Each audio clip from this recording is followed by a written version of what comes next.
I grew up in Indiana, and my father uh, was in the Navy, and his brother was killed aboard the USS Arizona on December 7th, 1941. And that impacted his life forever, and it impacted my life as well. And the uh, upshot of the attack was that my father quit high school and he went into the service right away. He wound up in the Philippines as a 19-year-old boy on the Graves detail aboard a ship off the Lady Gulf. And his day was filled with taking care of the bodies of American servicemen. The upshot of that was that he came back from the war with what we call now post-traumatic shock syndrome. To me, it was played out as a thousand-yard stare. He just didn't want to talk to you. He didn't want to talk to anybody else.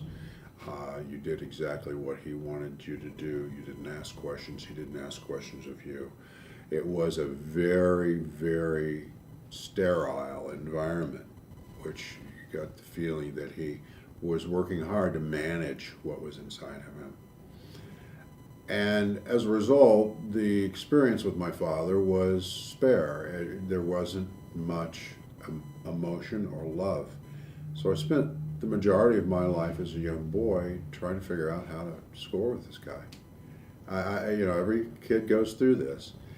And I kept focusing on my uncle, his brother, and how much that impacted things. And so I wandered into special collections because I found out that the archives for the USS Arizona were in the Special Collections Library, and I found a couple of friendly librarians, and they took me back to look at everything.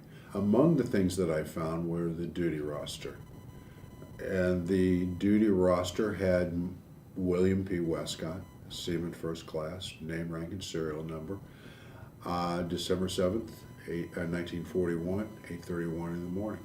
He was just getting ready to go to work on that morning. And then I found a photograph of the USS Arizona at sea. And I had never seen the ship at sea. I think the collective thought about the Arizona is that it is destroyed. And I was really taken by this, and I thought, well, perhaps if they would let me have some of this material, I could put it together and send it to my dad.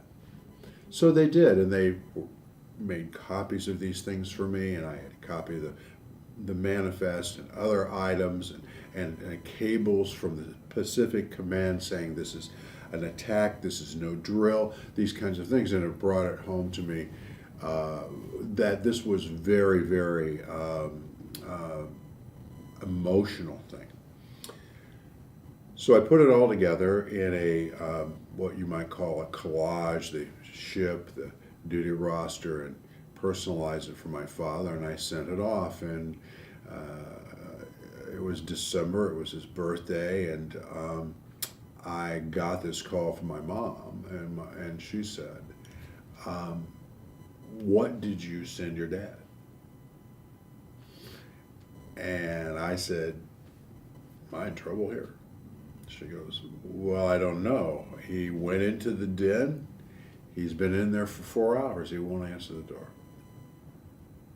I knew then that I had scored, if you will. I had gotten his attention. And my mom told me, I've always told you it's going to take time to get through to him. And I think the time may be coming that you're going to have a more normalized relationship with him.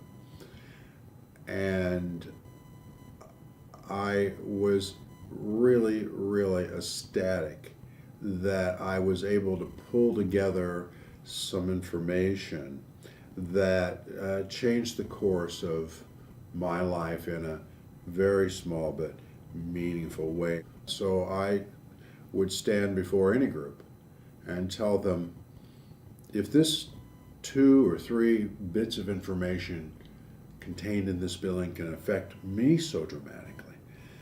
Imagine what it can do with other people in the general public. And we're not talking here even about science or education. We're just talking about these wonderful archives and what's in there.